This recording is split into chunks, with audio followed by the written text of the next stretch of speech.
One of the habits that my family would say is kind of annoying about me is I am a huge fan of making New Year's resolutions. I am such a huge fan that I actually have been keeping track of them in the book. If you're watching on YouTube, you can see it. It's this book right here. And you also can see that there are a lot of pages that are just kind of been shoved in there because I oftentimes did not have the book with me and I wanted to make sure I had them recorded somewhere.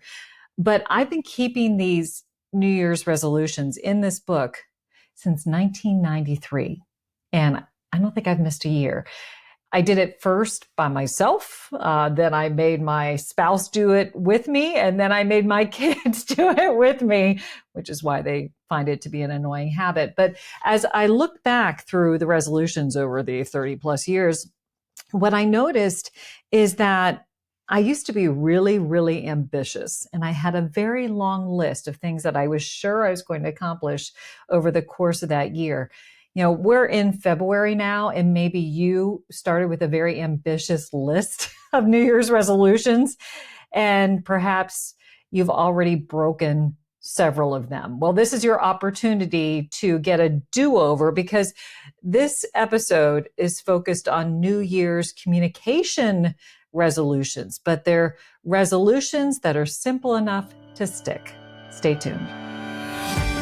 Hi, I'm Karin Reed. I'm a four-time author, Emmy Award-winning broadcast journalist, and communication expert on helping people to own the room, whether it be a physical one or a virtual one. Welcome to Speaker Dynamics. If you've been listening to this podcast for a while, you know that I always espouse the merits of simplifying your content, simplifying your message. And I want to take my own medicine today and simplify the New Year's resolutions that I have for you under the communication heading. And I'm actually kind of taking a tip from one of my favorite quotes, which is from Albert Einstein, who says, everything should be made as simple as possible, but not simpler. So I'm going to offer you three communication resolutions that I hope that you will be able to adopt. And you can judge how simple they are to apply. Some of them might be easier than others, but let's give it a shot in 2025. So let's begin with the first resolution I would put out there for you, which is I will not wing it when it matters the most. This is something that I have had to say to myself as well, because very honestly, I'm one of those people who don't like to feel like overly prepared. Like I have, come into it feeling like I can just do it on autopilot. In fact, I think back to when I was in TV news, my favorite newscasts were the ones where everything was going haywire, everything was going wrong. And I would get some butterflies in my belly. I'd get nervous. And I like the idea of having to kind of, walk the tightrope without a net. That's how I'm wired. Maybe I was uniquely created for TV news. I'm not sure. But, I didn't like to feel like, oh, I've got this. And when I did, which, was fairly often, there were a lot of routine newscasts that I did. I could kind of pull it off on autopilot because I was good enough to be able to, sound like I was completely present. But I may not have been. The only times when I was really, really present were when it was breaking news and, I would have no script and I wasn't sure what was going to come up next. And actually, way back in the day, we would create something called resume tapes. And that's what you would send out to the different news stations if you were trying to get hired by somebody else. And I would never use the newscast where everything went smoothly. I would always use the newscast for that resume tape from the breaking news newscast, the ones where I was proving that, I could use my brain and actually, show that I was in control, even when inside I felt like, I may not have control of this. So I kind of enjoyed that feeling of winging it because I felt like it kept me sharp.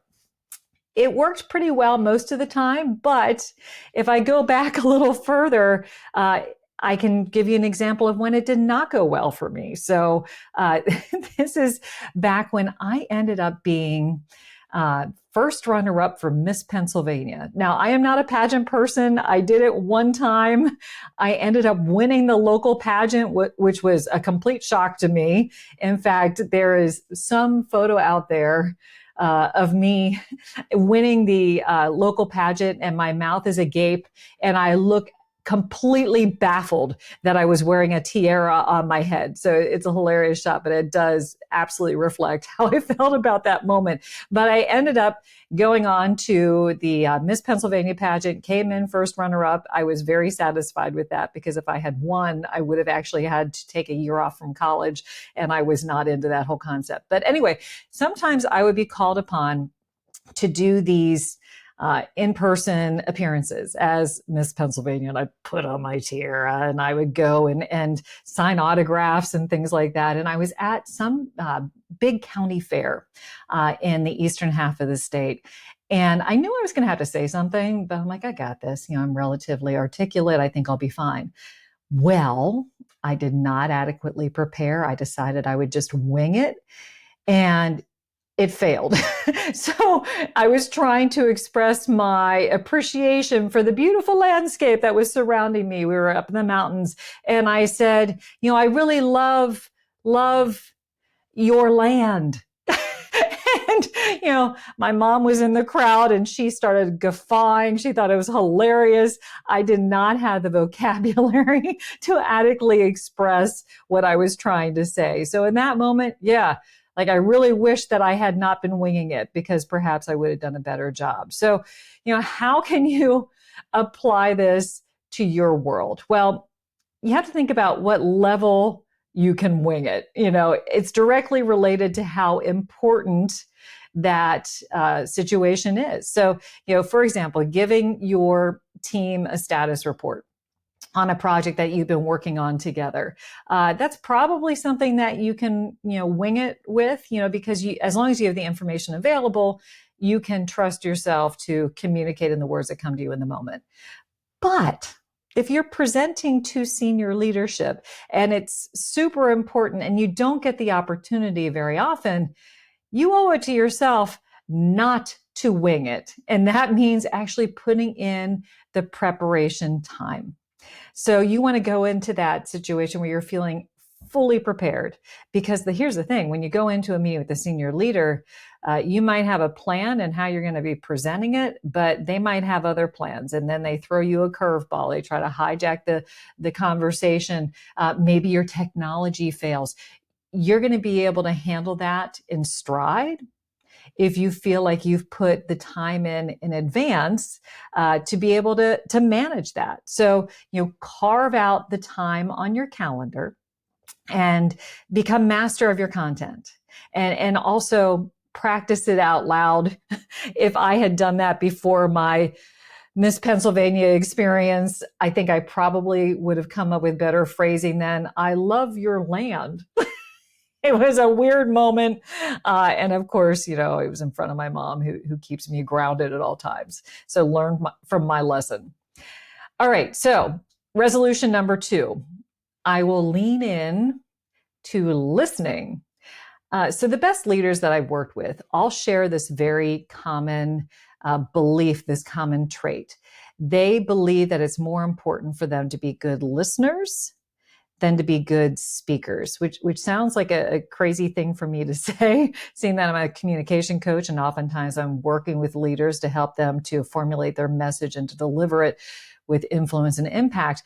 But in order to effectively lead an organization, you need to hear from all parts of the organization. And that means the good, the bad, and the ugly. And that will allow you to tell the story that they need to hear, and also help them to feel like you can relate to how they are feeling.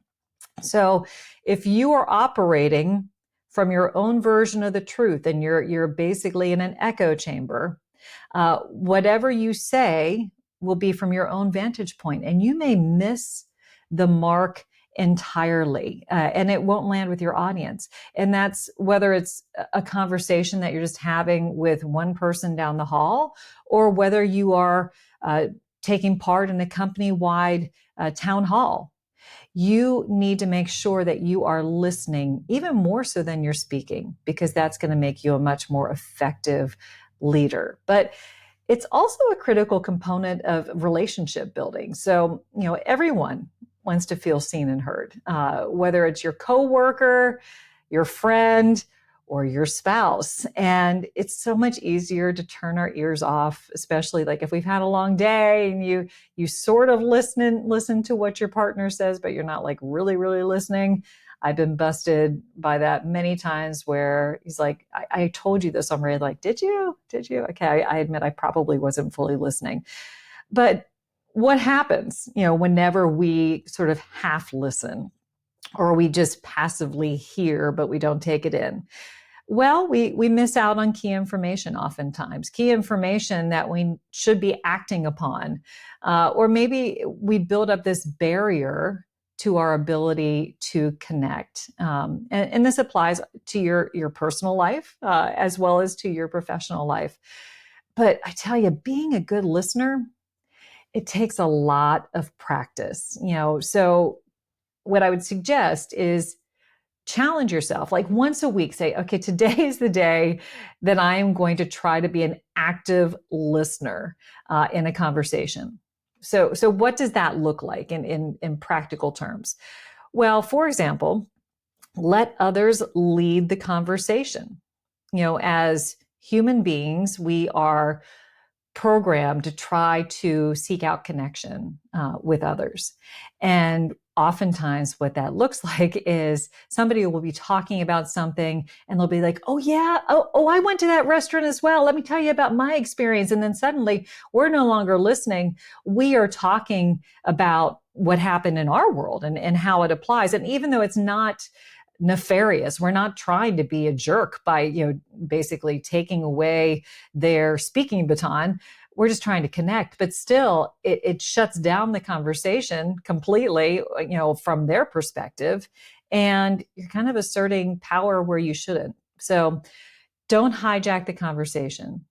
Really force yourself to listen to what they have to say and allow them to express themselves in full. And that means not going, yeah, keep those verbal encouragements to a minimum. But what you can do is you can translate it into some nonverbal encouragement. So this is something that as a reporter, you get really good at, because if I would be interviewing somebody and, I wanted to use their clip, their video clip with their audio in my story, if they're talking and I'm going, yeah, right, that's going to sound really bad when I try to splice it together and put it into the story. So instead, as a result, if you are a broadcast journalist, you tend to be very animated whenever you listen. So I'm nodding my head, I'm opening my eyes wide, I'm leaning towards them, I'm trying to get them to continue to talk. So you don't have to be quite as expressive as what I typically am, but I would encourage you to try to minimize the noise coming out of your mouth. And then, of course, encourage people to continue by asking them questions periodically, and not questions that are completely in the other direction where you're trying to, have them take a left. No, instead, ask a question that encourages them to continue down the path that they are walking. And that way they can feel like they can communicate in full, and you truly are tuned in to them and you care, which is really important. The other thing to consider is how you are listening physically. It's important when you're an active listener to listen with your whole body. So, gosh, this is something that I struggle with, especially, when I'm at home and I've got my phone and I'm kind of, playing around with my phone as I'm sort of half listening to my spouse, sometimes my kids, and I'm not really tuned into them. I'm dividing my attention to, what's on the little screen and what they're saying. Put down the phone, square off your shoulders to them, let them feel like you are actually hearing what they're saying, and, make good eye contact. And in fact, it's interesting because Typically, somebody who is listening spends more time looking at the speaker than the speaker does looking at the listener. So another way to hold yourself accountable is to seek to paraphrase periodically. If your goal at some point is to parrot back to them what they've said in a concise format, you can't do that accurately without really paying attention to everything that they're saying. You could, start formulating what you're going to say halfway through their answer, but then you're only paraphrasing half of what they said and they'll pick up on it. But it has a dual purpose. It demonstrates that you were paying attention when you do that. And it also helps to ensure common understanding, because you might say, so what I'm hearing you say is blah, blah, blah. And they're like, no, that's not what I'm saying at all. And you want to catch yourself, whenever you feel like there is a lack of common ground, common understanding of what's being put forth. This is especially important in a professional setting to make sure that everybody is working from the same version of the truth.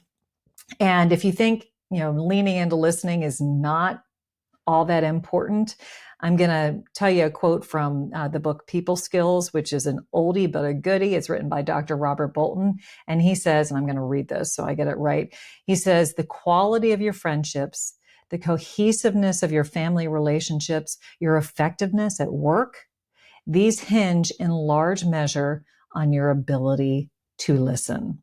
So I would love for you to adopt the number 2 communication resolution for 2025, which is lean into listening. All right, let's move on. Communication resolution number 3, you're almost there. It is to speak up. Okay, so what do I mean by that? Well, I mean allowing whatever's in your head to come out of your mouth so it can be shared with the world. I don't want the only voices that I hear just to be the loudest ones. I like to hear, everybody's opinion, because that makes for a richer world for all of us, a richer experience. When you're in a meeting, it's always valuable to hear from all the stakeholders, not just the one or two who are extroverts. So I get it. Public speaking is scary. In fact, 85% of people fear speaking in public. And that's not just like, going out and standing up on stage. That's just any form of public speaking. You can actually experience a lot of terror if, say, that you're in like a group meeting, like a big group meeting, and they're like, okay, we're going to go around the room and we're just going to introduce ourselves and say a little bit about, what we do. Have you been in that situation? And, as it's working its way around the room and it's getting closer and closer to you, you can feel like your neck start to flush, and it's working up to your cheeks, and you're starting to get a little shaky. Your hands are starting to sweat. That is a very common response that so many of us have. I mean, I've even experienced that when I was at an event where I was actually in as one of the executive coaches, and there were a lot of really impressive people in the room, and I was concerned. I was a little worried, and I knew, okay, I need to nail my introduction, especially because I'm a communication coach. But I had similar physiological manifestations of public speaking anxiety that you perhaps experience. And I had to do a little bit of self-talk. So oftentimes what holds us back from speaking up is imposter syndrome. And I did a whole episode with Julia Korn on imposter syndrome, and it was great. And, one of the stats that I think is really good for all of us to hear is that 82% of us have experienced imposter syndrome at one time or another. 82%. And guess what? Even Albert Einstein experienced imposter syndrome. So, let's use that to kind of frame our reference there. So what is imposter syndrome? So imposter syndrome is where you feel like you're a fraud, that your skills don't warrant the role that you are in, and that somehow you're going to be found out. But do know this, 9 times out of 10, imposter syndrome is based upon a false assumption that what we have to offer isn't good enough. We discount the power of our own voices and our own experiences. I certainly did whenever I started this podcast, because I was told by my podcast people that I should do these solo episodes, and I I thought, really? Doing solo episodes, it's me talking at people for 20 to 30 minutes. Do they really want to listen to me and what I have to say? And, wouldn't they much rather, listen to some of my really awesome guests that I have on here? And what I was surprised to see is some of these solo episodes are the most popular ones that we've recorded. So, that was lovely to hear. But it was also a good reminder that I do have some unique experiences, and perhaps you have found them valuable, and therefore it makes them worth sharing. You have experiences that are worth sharing. You have a perspective that is worth sharing, and sometimes we think we have to be a superhero to inspire others. No, that's not the case, because in fact, stories that are not from superheroes tend to be more inspiring, because guess what? They're relatable. Lots of the stories that I tell here on this podcast aren't my victories, for sure, but rather the lessons I learned from my mistakes. I did that in today's episode. But just keep this in mind. Your point of view is worth sharing and might inspire others to share their stories as well. So what does speaking up look like for you? Well, it's just simply embracing opportunities to speak. And that can be large or small. Maybe you take on a greater role in an upcoming meeting. Maybe you say, hey, I'd love to, speak to this item on the agenda because I feel passionate about it. Or maybe just whenever they're asking for participation, they're opening up the floor to Q&A rather than just, staying on mute and waiting for somebody else to speak. Maybe you actually come off mute and you speak up and you express your opinion, so you can take these baby steps and it can make a big difference. You could, even if you want to get bigger, you can, look for opportunities to speak at an industry event. There are always opportunities like that within organizations to, be kind of a de facto spokesperson and, find out who's in charge of putting those folks out there and see if you might be able to have an opportunity to do so. And then, you're able to start building your own executive presence and also be able to better own your expertise. Now, showcasing your expertise might seem really, really scary. And you might be listening to this and like, click, I'm going to turn this off. I'm not going to listen to Karin on this because that's terrifying. I get it. I really get it. But do know that if you never give your opinions, your experiences, your perspectives voice, you won't be recognized as somebody who is worth listening to. If they don't hear you, they don't realize that you have something valuable to share. And here's the thing, the more you do it, the easier it becomes. I promise you. So, as we wrap things up on this episode, I wanted to bring it back to the reason why I am putting this out in the world today. If you have already broken your New Year's resolutions for 2025, now is a great time to adopt some new ones. And I gave you 3 that you can focus on under the communications heading. And it's certainly, in my opinion, and actually the data will also support it as well, improving your communication skills is a great place to put your time and effort. So I always share, 3, one big takeaway, but I'm going to put it in the form of 3 with these 3 resolutions that I would suggest you adopt. So the first one is don't wing it when it matters the most. Prioritize preparation. One of my previous guests, Jen Chase, said, preparation is the antidote to imposter syndrome for her. I think that is a great mantra to keep in mind. Communication resolution number 2, lean into listening. Don't just passively hear what someone is saying, actively listen, because you actively listen to learn. And then the third communication resolution is challenge yourself to speak up. Recognize the value of your own experiences and perspectives, and don't be afraid to share them. They're really important to put out into the world. So as you have heard, I have been putting my New Year's resolutions for over 30 years into this book here. I'm a big believer in writing things down as a way to deepen the commitment. So in this week's bonus content, you will find a place to do just that. So you will find almost like a worksheet, which lists the communications resolutions that I just put forth here. But I also have an extra section where I want you to write down how you're going to make these actionable.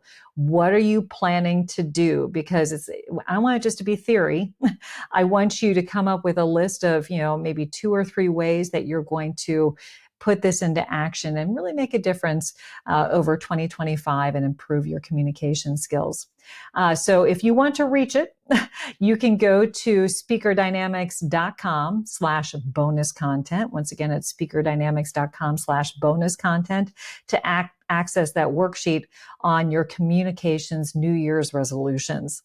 I actually have a 4th resolution for you, which is please keep listening to Speaker Dynamics on the Room. It's been so fun to watch this community grow, and feel free to pass it along to family, friends, colleagues. And then a 4th one, or a 5th one rather. Please give us a like, give us a follow so that you don't miss any of the episodes that are coming up. They promise to be good ones. But thank you so much for listening to this episode. Until next time, everybody.